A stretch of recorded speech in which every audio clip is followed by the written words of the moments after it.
Hey, Nick, welcome to Creators Campfire. Thank you so much for joining me today. BHAV, it's an absolute pleasure to be here. I've watched so many of your fantastic interviews, so it's an honor just to be speaking to you, as it always is in any context. Oh, that's lovely. Also, I feel like I should pay you for that, and I'm going to clip it and post that everywhere. Thanks. Nick, can you just explain a bit about what you do at the moment with YouTube and kind of your job? Absolutely. So I work 4 days a week for a company called Strategyzer, and they wrote loads of these really cool books. They wrote 5 books. One is value proposition design, and another one is kind of testing business ideas. Business model generation is their kind of most famous one. And I'm a massive fan of the CEO, Alex Osterwalder. So it's like a dream come true to be working with them. And I am a content creator making video content, but I'm also an expert in their methodologies. So I get to bring those two things together and create amazing video content about business for them. And they've got like 80,000 subscribers on their YouTube channel. They've got, I think, 40,000 Twitter followers already. So it's really fun being able to kind of use my skills in that context with a large audience already. And on the side, so that's 4 days a week. On the side, I'm spending between 1 and 3 days a week making my own content for my personal YouTube channel. So that's a little bit of context about what I'm doing at the moment. Lovely. I love this. I know I've spoken to you before about I love that you do 4 days on your job, and then you've got like this 1 to 3 day to just do what you want to do, and that way you can focus on YouTube. And I think I'm sure this was you, tell me if it wasn't, but being able to work 4 days instead of 5 just gives you that extra bit of energy to then go and work on YouTube. So it was you that kind of went, when I had that conversation, that it's like, this is what I need to get to. I like the structure of a full-time job or working for someone else, but not being absolutely dead at the end of the week, and therefore still being able to spend time on other things. How's that kind of work for you? Amazing. And it really came from, I've got this book here as well. I love how many books you have to hand. The 4 Hour Work Week, right? By Tim Ferriss. I remember reading that years and years ago, and there was a few concepts in it, but one of them is you've got to find ways to automate your job, or at least reduce the amount of work days that you're working. So that was a huge thing that really resonated with me. And the other thing that it talked about was this idea of you've got to increase the amount of money that you earn as well.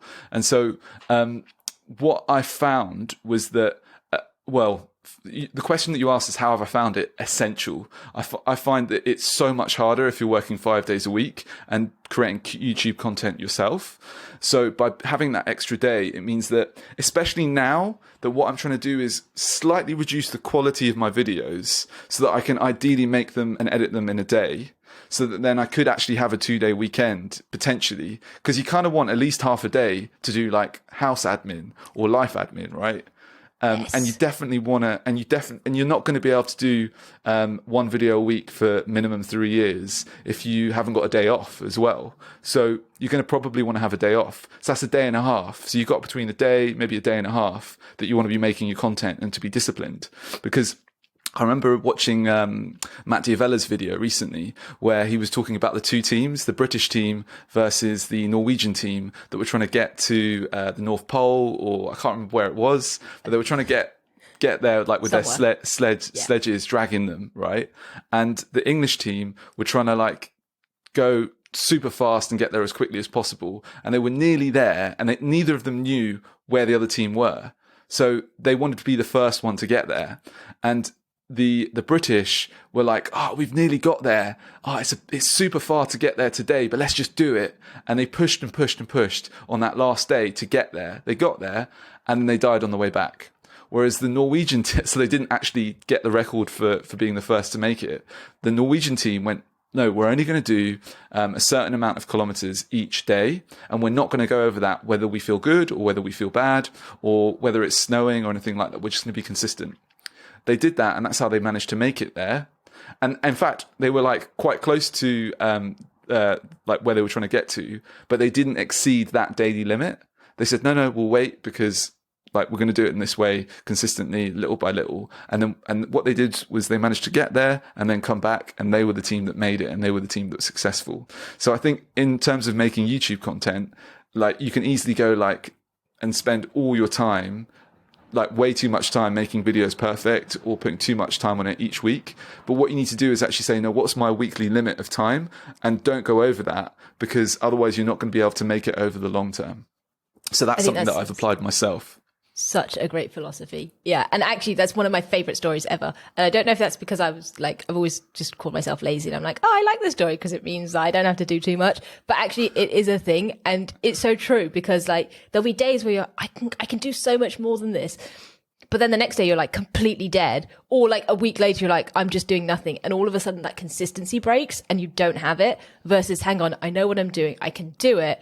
I will just do that amount and move on. And you build that consistency and you know what you've got to do each day, and you turn up and you continue to turn up. So I very, very much love that. But yeah, I like your 4-day plus 1 to 3 day model. And I am working towards it. I will get there slowly.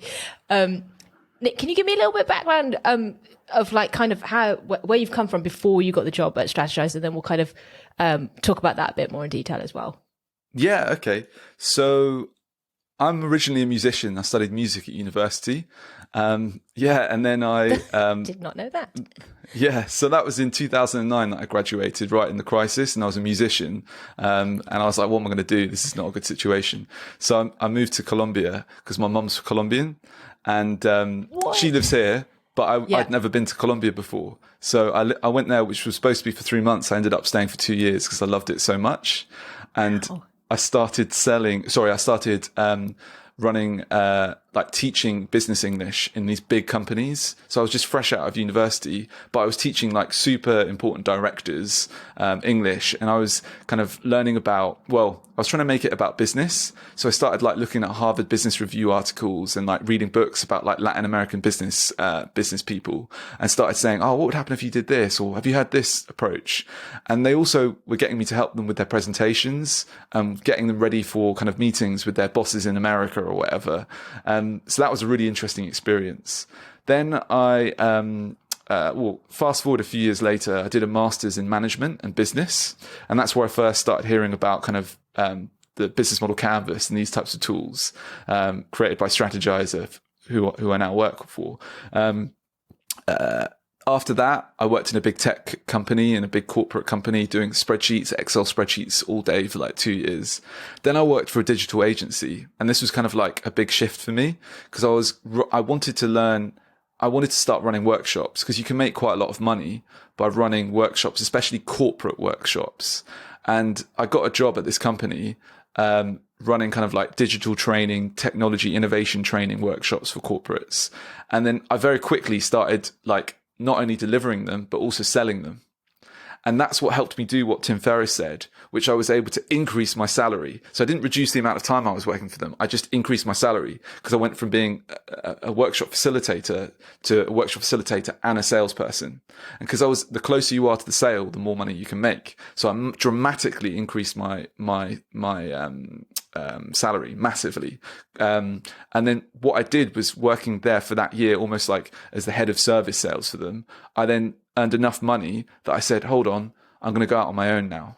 So I saved enough for a runway to live on a year without any salary. So then I went on my own and I started selling workshops around personal development, and also doing kind of innovation facilitation, kind of strategy consulting with companies and boards, helping them, again, just use the tools that Strategyzer have, and advising them and helping them map out their strategies. So I did that for a few years. Then I got a job. Well, I worked 3 days a week for Google, running Train the Trainer on one of their programs. And part of that was like, how do you run online workshops? And that was at the beginning of the pandemic. So I created a workshop for that. So I got really experienced with all of this kind of like live streaming and running like really cool like Zoom workshops. And then I got the opportunity to work with Strategyzer. I'd been in communication with them for a long time. And now I'm in the position that I'm at the moment. That is a great career. And I have so many questions of that. Okay, I'm going to take it in chronological order and hope I don't forget anything. First things first, like moving to Colombia, did you go on your own as well, or did you kind of go with your mum? I went on my own, but I was lucky enough to have my aunties that I stayed with over there. So I had a base to go to immediately. Okay, that's good, but that's still incredibly daunting, right? Just like pack up and move all the way across the world and be like, right, this is where I'm setting up shop. Wow. Okay. So it sounds like you were pretty entrepreneurial anyways, because you then figured out a way to kind of start making money over there. And not only that, but you've then got in, you've realized that you're in with, the top of the companies, the directors and stuff. And you've gone, hang on, I can make a bit of an impact here and start talking to them. What was that like? Like, how did you go into that mindset wise? Okay. So before going to Colombia, there were a couple of mindset things that were holding me back. The first one was I always felt like money's bad and it's bad to be rich. I'm not the type of person that can be rich. So these are the stories that I'm telling myself. It's bad to be rich. And I'm not the type of person that can be rich. Yeah. So those are two things that I was telling myself. And while I was out there, I had a girlfriend whose dad was an entrepreneur.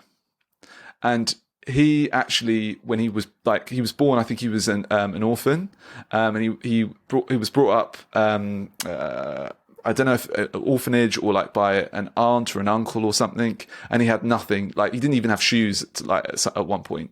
But he went from that to being like this massive entrepreneur who owned a whole office building in Bogota, in the capital. And I was like staying with them all the time. And I saw the way that he was running business. And I was like, wow, imagine if he can do it. And I even went with them to their holiday home. They had a holiday home that was like nothing I'd ever seen. Like it was like golf courses everywhere, like beautiful swimming pools. Like it was just this lifestyle that I saw. Like I saw the work side of it and I saw the cool kind of lifestyle-y part of it as well. And I saw that, look, if he can do it with the background that he's come from, to be able to do that, it means why can't I do it as well? And so what that did was it opened up my mindset to say, you know what, I can do this stuff too. You just need to like push yourself and really want to do it. And that was something that I really liked from the book, which I don't have to hand, unfortunately. Oh, no. It's not how good you are, it's how good you want to be by Paul Arden. That book starts off by saying, not all, I don't know if it's not all or most rich and powerful people were not born rich and powerful. They became rich and powerful by wanting to be rich and powerful. Okay. And I think it's important as well, because I'm using the word rich quite frivolously. But rich can be whatever you wanted it to mean, right? It can just be having the freedom to live the life that you want on your terms. And I think if we change that from being like the, was it Donald Duck or, that cartoon where the duck's like swimming in a pool of gold coins. Do you remember, what's that cartoon? No, not Donald Duck. It's, I'm going to have to Google this. That's a good reference though, right? The swimming in the gold coins. Yes. That doesn't have to be that impression of rich. It can be just you being happy, and being free, having the freedom to do what you want when you want to do it. Like that, I think that's a good mindset shift that I think is important for everyone to take on. Sorry, I've now got distracted with gold coins, but I don't have the answer. So we will stop that. Okay. If anyone knows the answer, let us know if you know the answer, let us know in the comments below, please. Yes, please. That's a good job. But no, actually, that's really good, because I was about to say I'm the type of person, I've been told off for saying that so many times. But yeah, my natural mindset is very much like negative, or you can't do that, or you're not the type of person that does that, or you're the type of person that does something else. And I'm very much working on that and trying to change that. And you told me at the start to change my mindset, because I was like, oh, I hate introductions. He was like, no, which I thought was great. And it's so true that just those small kind of things make such a difference. But that's very, very cool. Okay, so the next piece I kind of wanted to pick up was no, I've forgotten what the actual next piece was. So we'll go into the Google stuff. No, sorry, I know exactly what it was. So you set up shop as your own, kind of like you've decided to go out on your own after building the knowledge of how to run workshops.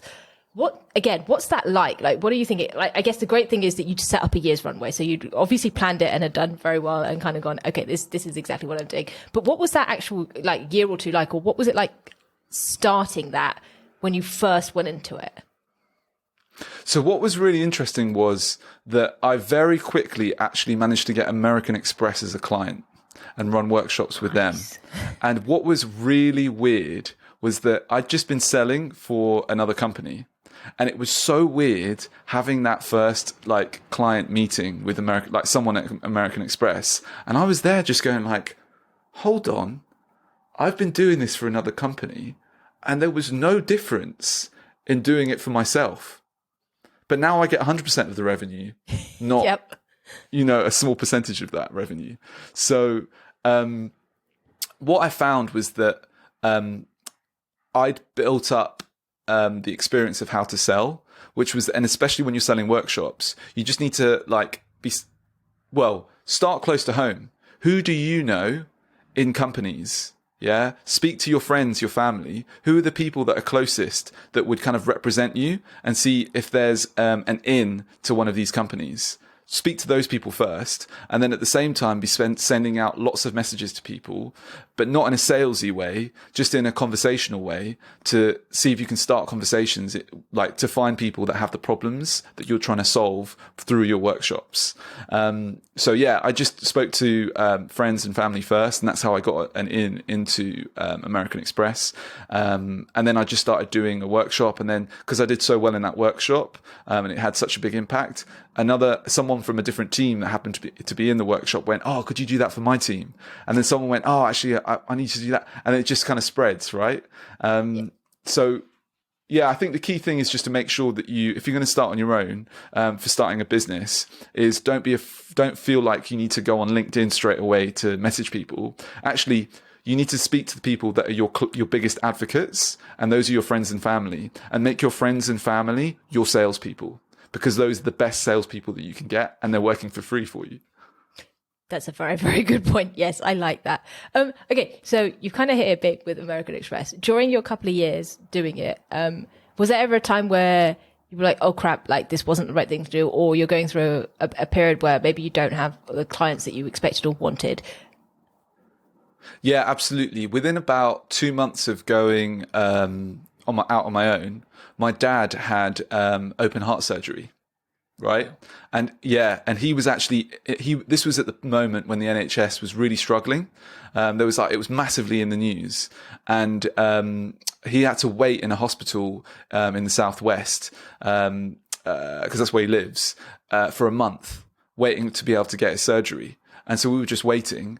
So I was having to travel from London back there constantly, back and forth, to check that he's okay. And then he managed to come up to London because that's where he had to have the surgery. And then I was constantly helping out. So it's probably about 2 or 3 months of like not really being fully dedicated on what I was trying to do, but also not actually earning that much revenue at the same time. So that was a massive thing where I was like, oh, I just saved all this money, and I didn't expect this. And also when you go out on your own, your family and friends think you're not really doing anything as well, and that you're more freely available to support, which was nice because I was, but I also kind of wasn't. So that can be a thing that I don't think people tell you about, which is that they'll try and rope you into other stuff. And so the most important, like in that case, of course, it was not the time to say no. That was the time to say yes and to help, for sure. But in other contexts, there are so many other contexts where they'll try and pull you out of what you're doing to try and help them. And you're in that time, you need to say no to everything, unless you think there's an opportunity that it could turn into some kind of opportunity. So you need to really be careful with your time and say no to everything in that early stage, because there's so many other things that can pull you out. And yeah, with sales, it goes up and down. So what you've got to do is you've got to bear in mind that you've got to know that you've got a funnel, right? You've got to know how many people do I need to be speaking to every day? And then from that, how many like calls sending messages, for example, and then how many calls do I need to have every week? And then how many kind of like pitches do I need to have? And then how many kind of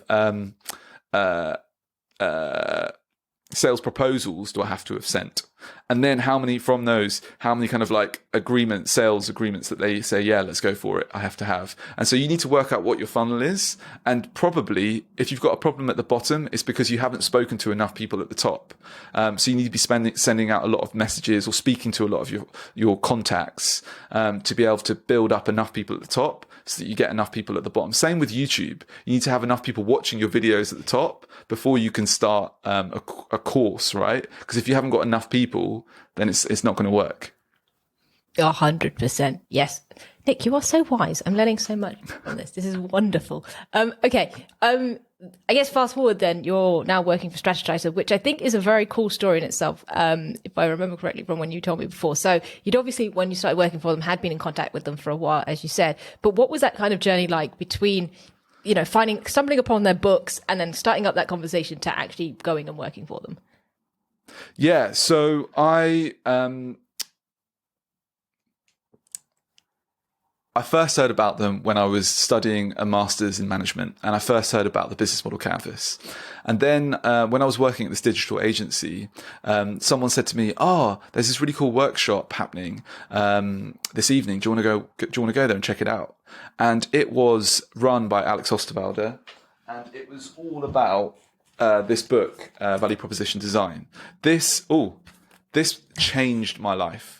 I'm glad you flipped that, because I thought that was me. I was like, are my eyes going funny as the camera flipped? What's interesting with this book is the other side of it is also a bit funny, because it said like bad value proposition design. This is what you don't want. You want to flip the book around and do it this way. Genius. So good value proposition design. This helped me understand much better this concept of jobs to be done, because often we get really focused on who our target customer is.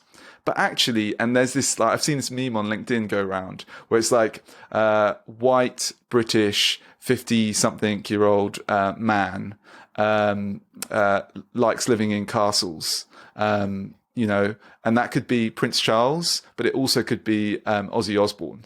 So it's like the same, like, so something's not right. Like, I'm not saying that you shouldn't do you shouldn't do a profile of your audience, like audience member, but it's not enough. What you also need to understand is what is their job to be done, because then you can have all different types of people, but they have the same job to be done, which is there's so many different ways that you can explain this, but what is the progress they're trying to make? So say someone's going on YouTube. What are they trying to make progress in their life? What are they trying to achieve by watching your videos? And if you run tutorials, it might be a lot easier because it's much more specific, right? But if you're a lifestyle vlogger or something like that, the job they're trying to achieve, or maybe they're just trying to actually do the cooking and they just want to feel like something's going on in the background. Or, if you're like a personality YouTuber, they just feel like they're your friend and they just want to be around you. So, like, trying to understand why are people doing this thing, why are people watching your videos is a really important thing, not just working out who they are and trying to profile them. So that's what I learned through that book and through that workshop. And it just blew my mind because there were so many other things that I learned. But after that, I then signed up to their email list. And about 3 years later, they sent an email saying, we're looking for volunteers because we're running another workshop, a masterclass for 2 or 3 days. And so I signed up for that. And that's why I started getting closer with the team and starting connecting. I just worked so hard, always worked super hard for free. So I worked really, really hard for free with them. And then they remembered me. And then I came back the next year. And then I built the connection even more. And then they started saying, like, I wanted to find out how I could become a Strategyzer coach, right? And they said, okay, you're going to have to come here again, but you're going to have to pay this time as a participant. So it was like £2,000 or something. I said, okay, done it. So yeah, I went into it that way. And then I built up my connections more with them. And then what I did was I started making videos about their content and I shared it with them. And then they started seeing it and go, this is interesting. And they said, let's speak to this guy. So I spoke to them and then they said, do you want to try it? There's a specific video that we'd like. Do you want to make it? And I said, yeah, and I'll do it for free. And they were quite uncomfortable about it. I said, no, I'm going to do it for free. And I put as much effort as I could into it. I did it and they gave feedback. And then I redid the video and did it again and then shared it with them. And then they loved it. By doing that free work, I think that's essential. What you want to do is find a company that you want to work for and then find ways to kind of grab their attention by, I think a lot of people here are watching are YouTubers, right? So they know how to make videos or are aspiring YouTubers. What you could do is you can even use your phone, start making content that will attract the people that you want to speak to. Because sometimes you don't need millions of people to see your video. You just need one person to see your video. And in that case, the CEO saw my video, and that's how we were able to then kind of like say, like he could see that there was something that I could offer him that would help.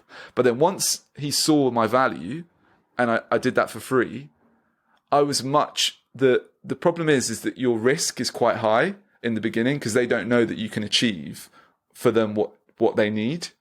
By doing it for free and showing them for free that you're the person to work with and that you're easy to work with, that reduces the risk. But then what that does is that can increase your potential salary.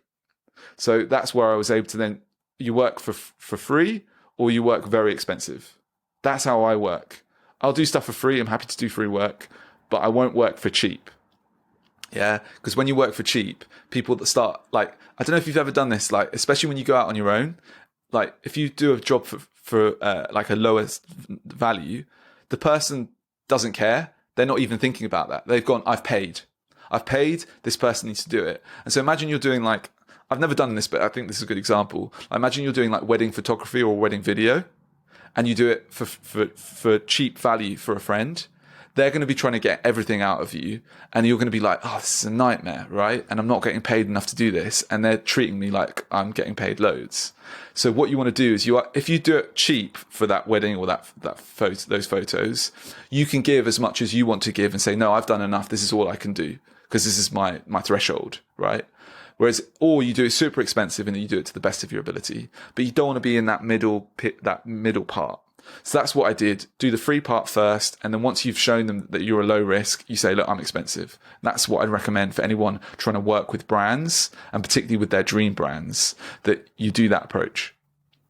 That's, I love that. I think that's so cool. Cause you're right. The cheap thing, people will take advantage, and you kind of just, you have those thoughts of like resentment or like, I'm not getting paid enough for this, or why am I doing this? And then you start to hate it. Whereas when you're doing it for free, you have a bit of freedom. You're like, oh, this is kind of nice.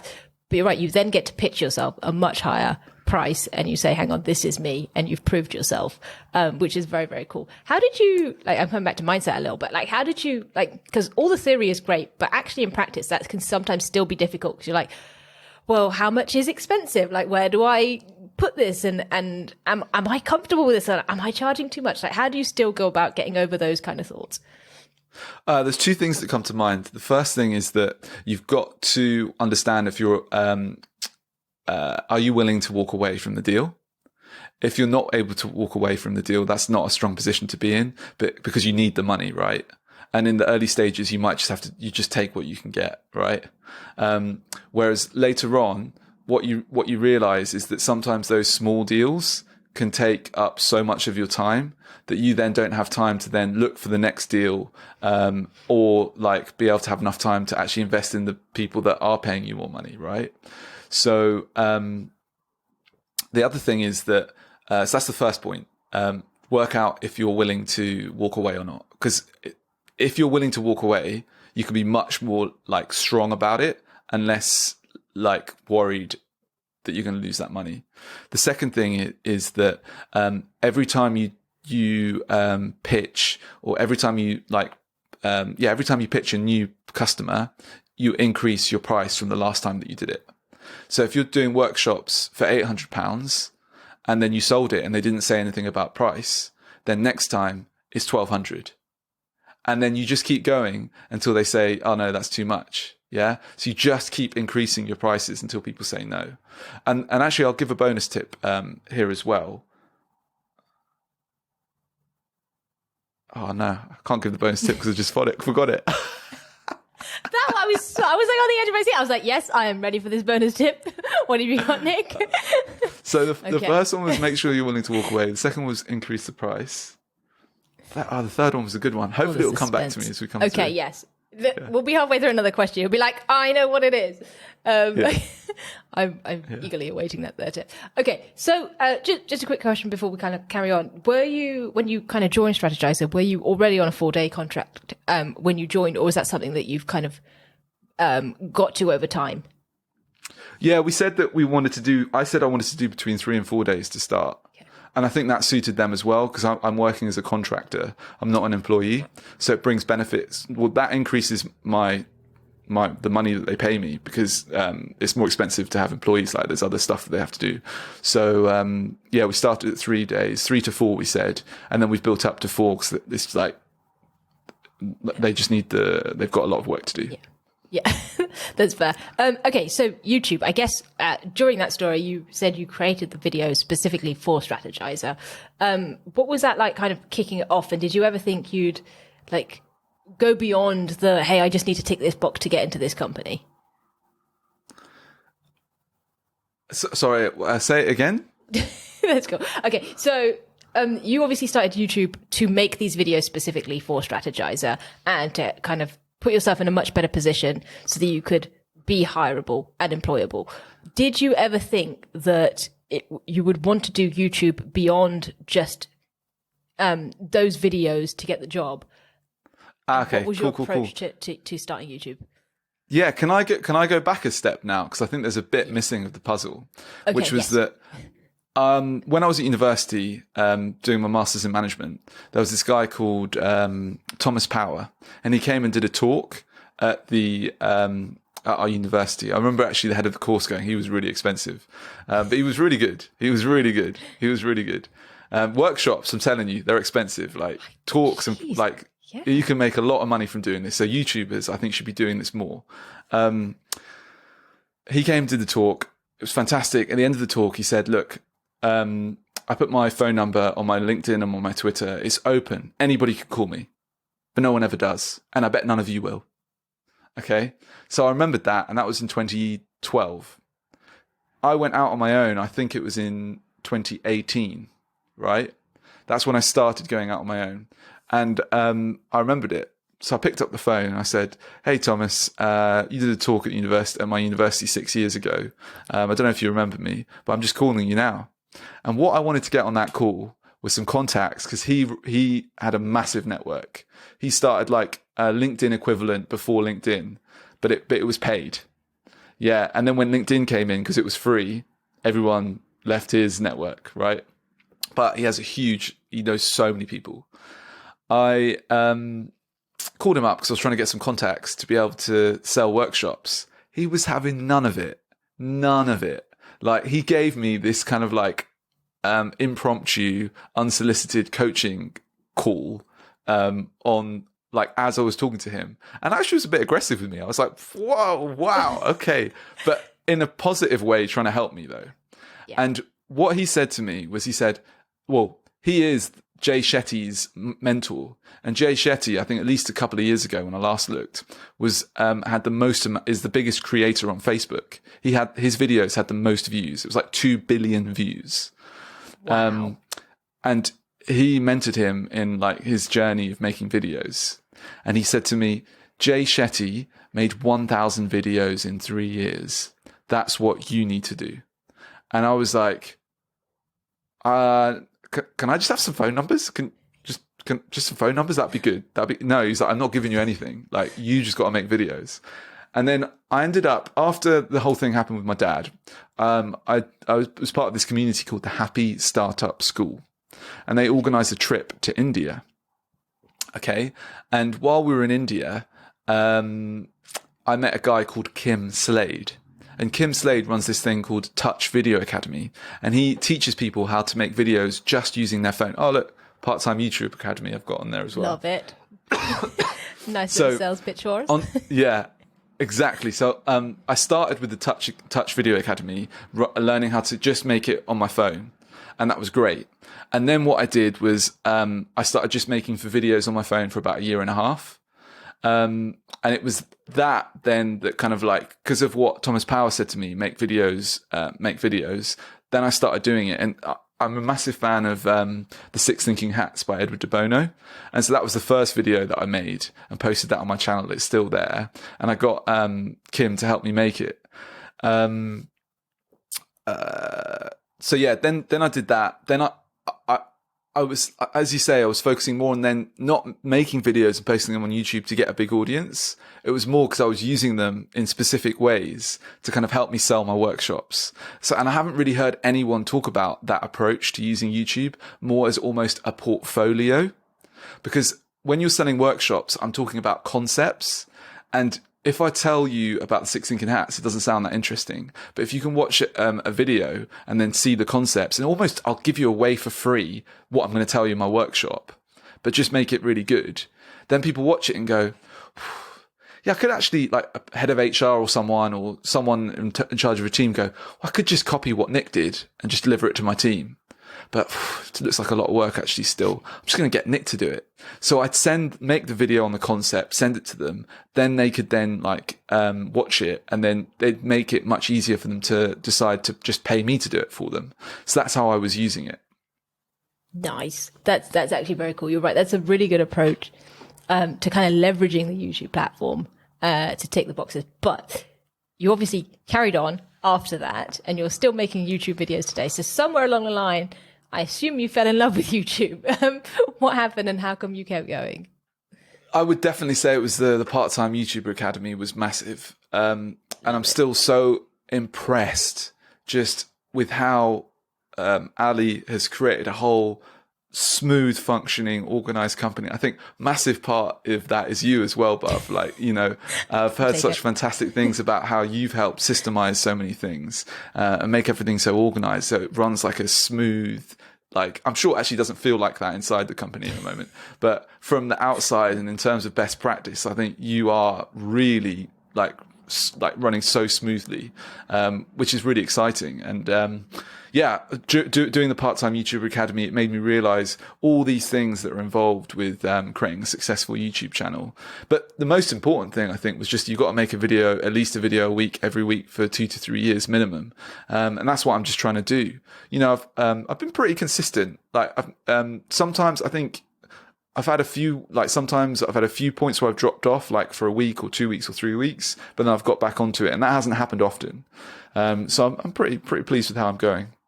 Yeah. How far are you away from the 1,000 videos mark? And are you going to go back to Tom? I'm quite far off. I'm not, because at the moment, if I'm making a video a week, that's only 52 a year. So I've got to do a lot more than that. What's quite interesting though is, and I'm managing to do this for Strategyzer, I'm managing to take what I've done is a 10-minute video. And from that 10-minute video, I think I've made already 18 videos, and I'm probably going to make at least 20 or 22 as a result. And if I were to do things like that, that would help me hit my personal 1,000 videos a lot quicker. But this is the trouble, because you've only got so much time when you're doing this on your own, and you've got to identify what can you do, what's the low-hanging fruit. For me, it's just one YouTube video between probably more than 2 minutes, but minimum 2 minutes and 20 minutes long, and just post those. And then if I can get a good thumbnail, get a good title, don't have to do so much B-roll, but that's my minimum. And then if I've got some more time, I can do some other stuff, but often it's difficult to fit much more in.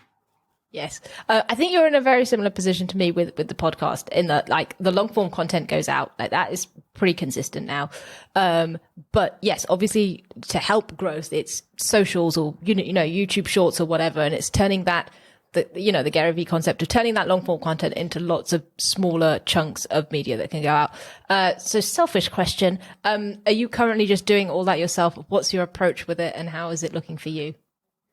Yes, so I'm doing very little is the short answer to that. I've got the long form pillar content, but one thing that I have done, which I think Ali's doing a fantastic job of, and I got some really good feedback on my last video.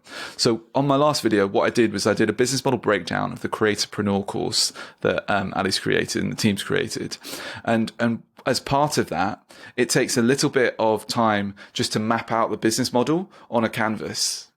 But once I've done that, there are 9. Well, in that case, I used 8 of the 9 points, and it's easy because then you've got bullet points that you can just talk through. And so what I did was I talked through it on the video, and because I'm quite comfortable using the model, it was quite easy and free flowing. Once I'd mapped it out, and put it on my Keynote, and then put it on my iPad and did a top down shot, and then had the front shot. I was able to jump between the two quite nicely. Nice. But then what I did was I just, as I was posting it everywhere, I just wrote out in sentences like what I'd said with the canvas. So I said the value proposition, the product, the customer segment, the channels, the type of relationship, the types of revenue streams, the key resources, the key activities, the cost structure. And I just said what each of those were for Ali for the Creatorpreneur course. But then what I did was I posted that on social media in some of the communities that I'm in the PTYA community. I posted it there with the link, because what I found, and Ali's doing this all the time with tweet threads, because I used those and put them in a tweet thread. Because it's quite a big commitment, because most people don't know who I am, right? I think Grant Cardone said this. The biggest problem that you have is that people don't know who you are. If people don't know who you are, how can they buy from you? Right? And so it's actually quite a big commitment, even though I'm making, I think, some really high quality content that has a lot of value in. If it's like, even if it's 4 minutes, it's a lot to commit to that. So what I did was I wrote out that script, or not you could use your script actually. If you do a script, I don't, but if you do, you could use that and then put that into a tweet thread. I wrote it out, put it into a tweet, and then people said to me afterwards, after reading that, I couldn't help but watch. 5 people said that roughly.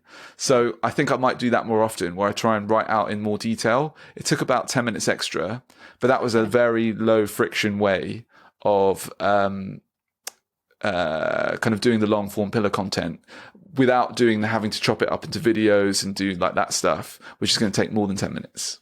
Yeah. I wish I could do a tweet thread in 10 minutes. I don't think that's ever happened in the history of me ever writing anything. But I think you could if you've just recorded the video and when it's fresh in your head, you've just gone into a stream of consciousness and you've just edited it. So you've heard yourself do it. Yes. So that should be all you need to do is imagine you're talking to a friend and just write out what was the rough idea, and allow yourself, as I learned from Ali, but I can't remember who the originator is. You've just got to allow yourself to be fast, bad, and wrong. Yeah. With your writing, so you just knock it out. Yeah, I should absolutely take that advice.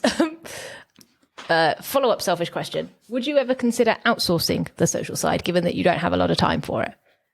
And if not, why not?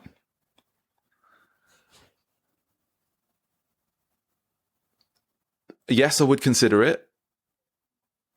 The reason why I haven't at the moment is because, and it's the same with the video editing, which is that, you can get a video editor really easy for like $25, I think. You can find people to do it. But I've done that before. And it's not that they were a bad editor necessarily, but I wanted them to do it in 4 hours, because that's $100 or £100 a video. And that's probably my max budget, but it wasn't good enough for me. I wasn't happy with. So it's £100. Again, it's cheap. I want it. I'm not paying a lot, but I want it to be really, really good. As the client, I flipped it around this time, so I want more than what's actually what I'm paying for. So I wasn't that happy with the quality. So that's what, and I find that, and then that person I felt would need a lot of training to get better. But then they said, like, I could sense that they weren't in it for the long term. So you need to, when you're finding someone, you need to find someone that you feel like, if you're going to have to train them quite a lot, which you will, for the price that you probably want to pay, you need to feel like they're committed. And I haven't found that yet. However, which is really interesting at the moment, is I've started working with my girlfriend, and she's like really interested in, I say working, I'm showing her this like YouTube and video production, and she's starting to get really interested in it. So she's starting to help me out with it a little bit. And this is interesting now, because this is like, if she's enjoying it, and I'm really trying not to like push her, then this could be amazing, because then like she's already started helping me a bit. So this is a massive opportunity, because this is someone that like hopefully is very long term, and like you can then work with, rather than it being remote as well. She's helping me right here, which is really, really cool. That's actually very cool. Okay. Yes. That's the best solution. So, okay. Need to figure that one out. Yeah, you're right. There is obviously when you go out to hire someone, you do have to put in the effort. And I think there's very much a kind of mindset of like, I just put an advert out and I find someone. And if they're not good enough, that's that. Or if they are, like, there's an expectation that they're just going to do it and that there'll be no kind of training. But you're right. I think you really do have to train them. So to bring someone in, yeah, kind of at the lower levels, or the £25 an hour is still a decent amount, at least from my point of view.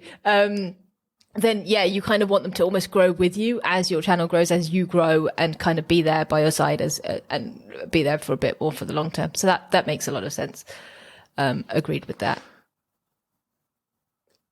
And I think it would work better if you've got a bit more money.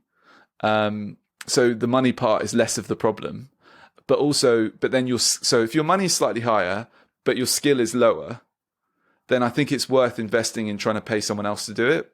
But actually, I want my skills to be quite high, and I actually enjoy the process quite a lot. And I feel like I get a benefit from every video I get better. So I can then use that for my work with Strategyzer as well. So I'm not that hungry. I'm not that quick or hungry to switch to outsourcing it. Whereas I think other people that maybe just want to get into the process more, want to get in the process of producing a lot of videos very quickly, then maybe it could work for them, especially if they're not as worried about the details. They just want to get it done. But I feel like more of an art, because you've got the kind of business person and the artist. And sometimes I feel like I want to be a bit more of the artist, where I'm making stuff that I'm proud of, and I go to sleep like I'm proud of that. And even if like not as many people watch it, but I'm proud of it, I think there's something that's important as well. That's an element we need to think about sometimes. Yeah, I couldn't agree more with that. I think that there are definitely two kind of mindsets when approaching. So Ali, as we spoke about, is very much the business mindset. That's not to say that he doesn't want to be proud of his videos, but he's very much like, this is my business, this is how I'm running it. But yeah, there are people that just want to do, like, it sounds like you, that just want to do it because there's actual joy in the process. Speaking of though, so do you have, because of that kind of way you look at it, do you have any YouTube goals? Like, is that what's sustaining you, is just that you want to upskill in this and get better? Or is there a kind of, hey, I do really want to, hit X or do Y or whatever? Yeah, I believe that I believe that everyone should be taught all these business tools that Strategyzer has created. I think that if everyone in the world knew about them, I think the world would be a better place, because we'd be creating much more businesses, much more sustainable businesses, and we'd be doing it in a much better way. But I believe as an individual, as I say, if nobody knows who you are, no one can buy from you. So I think almost now the economy's changed, or the way that business works changed. Before, in the industrial age, you used to make a teapot and then kind of go, oh, let's find some people to buy the teapot. Whereas now what you do is, especially if you're Heinz, I think he's about to make a tea range or something, right? I love that guy on YouTube. He's got an audience, and now he can go, I'm going to make some teapots. Right? Or he can change that and make it any other product that he wants that meets the needs of his audience. So, but the problem is that business cannot exist if you don't have the audience. So you must then start first by building your audience. Then you can create products and services that you can sell to them. And I think the business models that can come out of the creator economy are fascinating, exciting, and can be really, really powerful. So if I could describe myself as a business coach, if I'm a business coach, and I believe that first you need an audience, then you can monetize that audience, well, I better grow an audience then and walk the talk. So what I'm trying to do is build my audience and show people that it's possible. And then I'm excited to see what business models could come out of it. But I'm very much employing the jab, jab, jab, jab, jab, jab, jab, jab, jab, jab, jab, jab, jab, right hook from Gary Vee, Lovely. where I'm trying to do everything for free as much as possible for as long as possible, because I'm not desperate for the money at the moment, because I'm working with Strategyzer. However, the mid to long term is definitely that I want to grow my YouTube channel and maybe be known for business models in the creator space. That would be something that I'd like to own, because I think that's something that I can be the best in the world at, specifically. But I'm just I haven't found my content market fit yet, where I'm making content that the audience really wants. I'm still searching for it.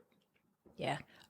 Nick, and not that it's like an end goal. It's constantly, it's a moving target, but I haven't quite got that first one yet. Yeah. No, that makes a lot of sense. Just, I guess, final question is kind of about the books and how they have helped you on your YouTube journey, and if there are specific books that you would recommend. So if there's aspiring YouTubers or YouTubers that are watching this now that are kind of like, wow, this sounds really cool. I do want to kind of grow YouTube into a business, or I want to be more business focused. Is there something that they should go and pick up? Can I go against that slightly? Because I love books and I've read a lot of books, but I'm actually trying to read fewer books now. Okay. Because I feel like if you want to start a YouTube channel, you just need to pick up your phone and start recording yourself. And if you're reading a book, you're probably procrastinating. So don't read books. Pick up your phone, start making videos, and start with where you're at. And actually, whatever you're doing, like, just make a video about it. And if you're going to read a book, only read the book to make a video about it immediately afterwards. Yes. But I'm actually really glad you said that. Because I think Gary Vee also, I remember like binging Gary Vee before I started this podcast at the start of the pandemic. And he was like doing tea with Gary Vee every single day. And like he would say every so often, like, the idea is that I want you to stop like listening to me and go out and do stuff. And I was like, yes. And I've come around to the same, and don't get me wrong, I still read a ton to procrastinate, but I 100% agree. Like, you could plan or think about it to the nth degree, just carry on. It's never, ever, ever, ever going to stop. But the second you pick up your phone and make a video and start, or put some content into the world, or get on with whatever it is you're doing, it's like, yes, I've started. Now I just need to keep this going. And if I want to read, I can read on the side. Like, that's cool. But there's nothing in any of those books that's going to make your first video probably any better. More important than buying a book is to open your calendar and put in time every week that's sacred. That's what I would say. In fact, if you're watching this, pick up your phone, open your computer right now. Like, pick up your phone, whoever's watching. And then, it's 11:11. It's a good, powerful time, spiritual time. See, it's a sign. So I want you to open your calendar, go to your calendar, open it, and then every week, recurring, put in 2 hours or however much time you have to be able to make your video, post it, make your video, edit, post it, and then let people know that you've posted it as well. I would definitely do that right now. That's actually wonderful. I'm actually going to do this straight after this. I can't do it right now, but like, I am actually going to put 2 hours in. I recorded my return to YouTube video like a couple of weeks ago, and I just haven't found the time to sit down. But in that video, I'm like, that's it. I'm giving myself 2 hours every week. I'm going to do it. And but did you schedule it? Did you schedule? No, of course I didn't. And that's why I haven't gone back and edited the damn video. It keeps getting pushed back. I'm like, no, I need to do this. I need to do this. So no, I am going to tell you what, every Saturday morning, I hope this doesn't come to bite me in the ass, between 10 and 11, that's my YouTube time from now on. That's happening. Perfect. Yes. I like it. I think that's good. I think that sounds good. I think that sounds very good. One thing that I just wanted to say was, can't remember what my bonus tip for sales was, but if I remember, I'm going to go to the comments and put it there so that people can see. That would be amazing. Thank you, Nick. Okay. I realize the time, and as usual, I yammer on. One thing I just want to say before I wrap up is, like, I just love the way you think and approach things, and your mindset, and how you just even the way you talk about stuff. It's just inspiring. B, it's just so nice to hear, and C, it's just a great mindset on things. So Nick, I just want to say thank you for having that and coming and sharing it with me. So thank you. I really appreciate it. As I said, it is always and has been a massive honor speaking with you. So thank you very much for inviting me, and hopefully we can do another one in the future at some point. Yeah, I'm not going to lie. I was thinking about it. I was like, there can definitely be a part 2 of this, because I have so many more questions. So yes, watch this space, people. I'm going to get Nick back, I promise. But no, thank you so much. This has been amazing. Thank you. The pleasure's all mine.